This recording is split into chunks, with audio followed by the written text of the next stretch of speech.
नमस्कार आदरणीय सभी दर्शकगण। आज हम केवल एक जयंती मनाने के लिए नहीं बल्कि अपने चेतना को जगाने के लिए इस वीडियो को आप देखने जा रहे हैं। आज का दिन है परशुराम जयंती। यह केवल एक तिथि नहीं है, यह केवल एक धार्मिक आयोजन भी नहीं है, यह एक ऊर्जा का विस्फोट, एनर्जी एवेकनिंग है। यह एक चेतना का पुनर्जागरण, कॉन्शसनेस रिसेट है, जहां हम दशावतार, विष्णु के दशावतार की दिव्य गाथा से परशुराम के धर्म युद्ध तक की बातें करेंगे। प्रिय साधक, श्रद्धालु, मेरे जागरूक युवा साथियों, आज हम किसी साधारण उत्सव के साक्षी नहीं बनने जा रहे इस वीडियो के द्वारा, बल्कि आज हम उस दिव्य परंपरा का स्मरण करने जा रहे हैं जो केवल इतिहास नहीं बल्कि इस ब्रह्मांडीय संतुलन, कॉस्मिक बैलेंस का शाश्वत नियम है। यह वह परंपरा है जिसे हम कहते हैं भगवान विष्णु के दशावतार। और जानते साथियों, जब जब इस दृष्टि में धर्म, रिलीजियसनेस कमजोर होता है तब क्या होता है जानते हैं? तब अधर्म, इनजस्टिस जब अपनी सीमाएं लांघता ना, तब एक ऊर्जा, एक शक्ति, एक चेतना इस धरती पर अवतरित होती है। और भगवान विष्णु के दशावतार की बात मैं कर रहा हूं ना साथियों, इसका अर्थ जानते हैं?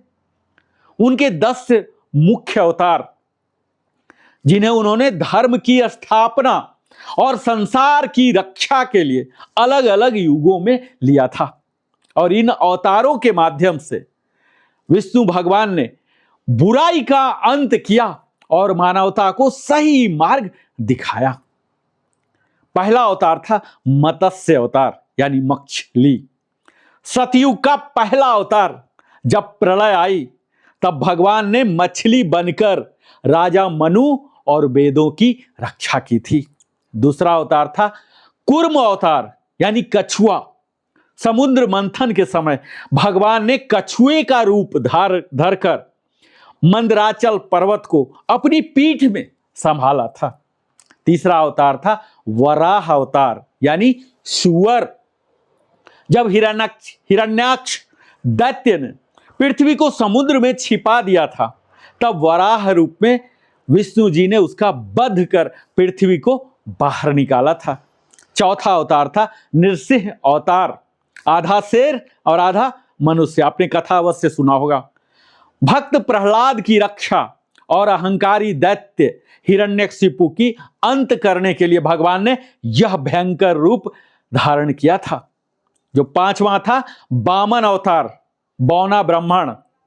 त्रेता युग में राजा बलि का घमंड तोड़ने और देवताओं को उनका स्वर्ग वापस दिलाने के लिए भगवान एक छोटे ब्राह्मण के रूप में आए थे।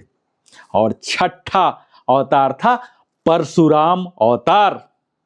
अधर्मी और अत्याचारी क्षत्रियों का विनाश करने के लिए विष्णु जी ने ऋषि जमदग्नि के पुत्र परशुराम के रूप में जन्म लिया था। और सातवां अवतार था राम अवतार। रावण के वध करने और मर्यादा पुरुषोत्तम का आदर्श स्थापित करने के लिए राम का अवतार लिया। आठवां था कृष्ण अवतार।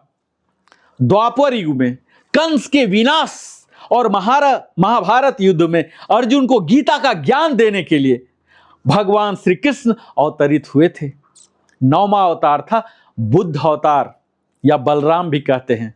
कई पुराणों में शांति और अहिंसा का मार्ग दिखाने के लिए गौतम बुद्ध को नौवां अवतार माना गया है। और कुछ मतों में कृष्ण के बड़े भाई बलराम को नौवां अवतार मानते हैं। और 10वां और अंतिम अवतार होता है कल्कि अवतार, जो भविष्य का अवतार है, अभी तक हुआ नहीं है।